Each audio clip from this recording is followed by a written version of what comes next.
So my thinking is that we will become volatile until hyper-Bitcoinization, or maybe until we cross the 500,000 mark, 0.5 M.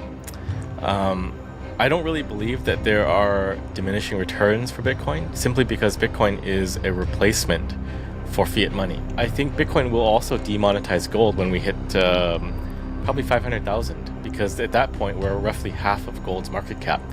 And the more modern thinkers, or in investments and funds and institutions, will likely start to reassess and reevaluate their gold holdings relative to Bitcoin holdings.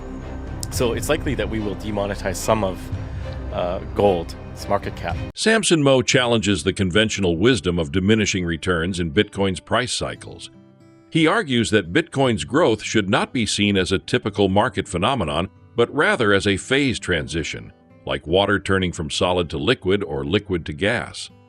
This transition represents the shift from a fiat-based monetary system to a Bitcoin standard. If Bitcoin does indeed replace fiat currencies, there is no reason to expect diminishing returns, just as the transition from horse-drawn carriages to automobiles was not measured in terms of diminishing returns, but as a complete paradigm shift. Mow believes that Bitcoin's eventual dominance means everything will be denominated in Bitcoin, making price in fiat terms obsolete. This transformation is what he refers to as hyper-Bitcoinization, a future where Bitcoin is the universal medium of exchange and unit of account. Please take a little time to like this video, subscribe to the channel, and turn on post notifications for more videos like this. You can also check out our other videos on cryptocurrencies and the overall digital asset space, and drop your comments and observations in the comments section below. Everything you do helps with the YouTube algorithm and immensely contributes to the channel's growth. Thanks and enjoy the video. It's better to think of Bitcoin's growth as a phase transition from one state to another, from solid to liquid or liquid to gas. And it's just a replacement of a current system. So if Bitcoin does replace fiat, then why would there be diminishing returns? You don't really frame automobile adoption from the horse and buggy as diminishing returns. It is a phase change. We just went to automobiles and we stopped using horse and buggy except for recreational reasons, right? Like for fun. So if Bitcoin, it does do what I think it will do, then you kind of just replace everything, and everything is on a Bitcoin standard. But I think gold will run up, because the trading pair of the future is not BTC USD, but BTC XAU. Because at the very least, gold is a relatively finite asset that you can't manufacture out of thin air. The exact verifiable quantities, so it's kind of TBD, but at least it's better than everything else. So I think if there is trading of Bitcoin, it's going to be against the ounces of gold rather than against dollars or yen or pesos. So with that in mind, you could expect gold would probably have a run. And maybe with the push for things like auditing Fort Knox, we actually have a better visibility on who has gold, and we kind of level up a bit. I think Tether and their product, Tether Gold, is probably a step in the right direction. They are far more stringent on how they're managing and tokenizing bars of gold than what is currently used to trade and value gold on traditional markets. Gold has a large, let's say, large place in society, and it does have history. So I don't think it'll disappear overnight like everything else. I think it'll hang on to the financialization aspects for some time. But I think Bitcoin will also demonetize gold when we hit probably 500,000, because at that point we're roughly half of gold's market cap. And the more modern thinkers, or in investments and funds and institutions, will likely start to reassess and reevaluate their gold holdings relative to Bitcoin holdings. So it's likely that we will demonetize some of gold's market cap. But gold, I think, will still hold out better than everything else. So I think it should revalue itself a bit more. Well, price is only a metric until hyper-Bitcoinization. And at that point, there is no price of Bitcoin. It's just sat. So, people like to joke at Bitcoiners saying 1 BTC equals 1 BTC. But there is some profound truth to that, because that's really all that matters. That if the world is priced in sats, which is Bitcoin, then nothing else really matters, because everything is using this system of measurement. So I guess the real measurement of Bitcoin that I would look at is adoption. Like how many people are using Bitcoin, spending Bitcoin, and transacting it in economies around the world. And that's the difficult thing to measure, because if Bitcoin functions as money, you should not have visibility directly. So it's sort of like a measurement that cannot be directly gauged, right? On-chain data is flawed because it only measures a certain dimension. And with Bitcoin layer 2s like Liquid and Lightning, a lot of that no longer is factored in. And Lightning has that privacy dimension to it, as does Liquid with confidential transactions. So it's almost like if Bitcoin succeeds, you're not going to be able to measure it empirically, but you're going to know, because no one will accept anything but Bitcoin. Mow acknowledges that many governments are exploring them, but he doubts they will gain significant traction. While some believe CBDCs are a tool for financial control, he argues that many governments may simply be pursuing them to appear technologically advanced rather than as a genuine strategy. The same logic applies to the proposed BRICS currency. It may be more about political posturing than an actual monetary revolution.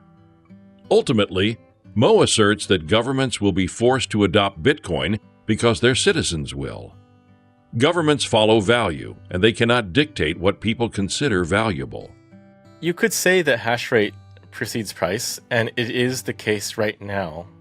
But I don't think it is an indicator in the long run.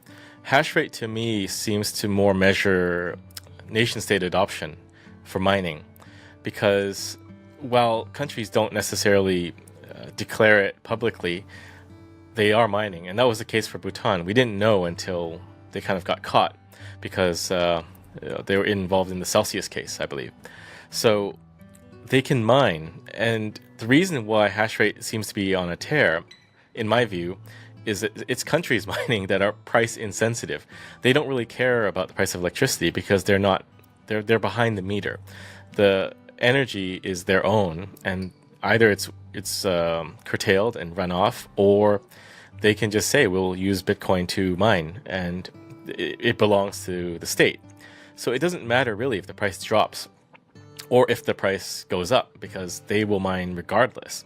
And I think this will continue to be the trend in the future, because energy production and Bitcoin mining are two sides of the same coin, because you need to be able to utilize energy. You have a lot of excess energy, and you have to get rid of it somehow in certain situations. So energy companies will just become Bitcoin miners. And as we build more energy production facilities, then hash rate should logically keep following that growth trajectory. But there's also a danger, I think, to saying that hash rate and price are linked, because one day, maybe 50 years in the future, hash rate could taper off or drop off simply because it's not as economically viable to bring on miners to mine at that point, when the subsidy is a lot lower or fees drop or various reasons. But that does not mean that the Bitcoin network is less secure, because it's almost as if we have an oversupply of hash rate, and the natural equilibrium could be a lot lower, and you can still have the same level of security too. So I think if you just say hash rate has to always keep going up, then you're opening the door for some future FUD attacks where, the media saying Bitcoin death spiral because of mining death spiral. But we can actually make do with a lot less hash rate. It just means maybe you make smaller transactions per transaction. You're not transacting 10, 20,000 coins, but you break that up into 10 transactions of 1,000, and you wait for more confirmations. But the Bitcoin network is very resilient in that regard. I don't really see the point of a new currency and it kind of you can kind of compare it to, like, let's say a failing state relaunching their currency. Will the citizens accept that reboot when there is an alternative like Bitcoin or even stablecoins for that matter? I think the answer is no, because the reason countries can get away with reboots in the past is because there is no alternative. But with the dawn of Bitcoin, you can opt out. So I think it's hard to launch something like a BRICS currency in this day and age, where the political aspect of it is also something that cannot be ignored. But that's even more precarious right now. Like the trust that is needed to establish something like a BRICS currency is not something you can project out 10, 20 years. Are those alliances and relationships still going to exist? I think it's a big question mark. So the future of the BRICS currency is definitely an even bigger question mark. That is, if they can get it off the ground. But maybe it's just a nothing burger. Like, a lot of countries like to say they are working on a CBDC, and it's not necessarily that they want to enslave the population or control everything. Definitely a possibility and something we should be cognizant of. But they can also just be saying we're doing something to say they're doing something to look like they're on the cutting edge and relevant and, high tech. And maybe it's the same with the BRICS currency. It's just we're doing something, and that's something they know will not work either. But ultimately, all these countries are going to use Bitcoin because their people are going to use Bitcoin, and governments usually end up using what the people deem valuable. They can't mandate value. I mean, that's what fiat is, and fiat has been failing for the last 100 years, a couple hundred years. A lot of expectations, I believe, because Howard Lutnick, he's also slated to be there. And I think he's heavily invested into Bitcoin. He has stated that there will be some word or maybe a reveal about what will be in the strategic Bitcoin/crypto reserve on Friday. But it's to be determined. I think the list of guests is very telling, and the name is Crypto Summit. It's not Bitcoin Summit. So you kind of have a lot of crypto altcoin people there, basically all of them, and a very small contingent of people I would qualify as Bitcoiners. So on the Bitcoin side, you have Saylor, confirmed, and then Paolo Arduino from Tether. I consider that a Bitcoin company because they're just using dollars to earn Bitcoin. He is in the unconfirmed list last I checked. And yeah, the rest is basically every other big crypto company. So we'll see. But I'm not that hopeful on a really good outcome, but I hope there is a good outcome. Mow points to growing institutional interest in Bitcoin, but he remains cautious about the broader crypto space.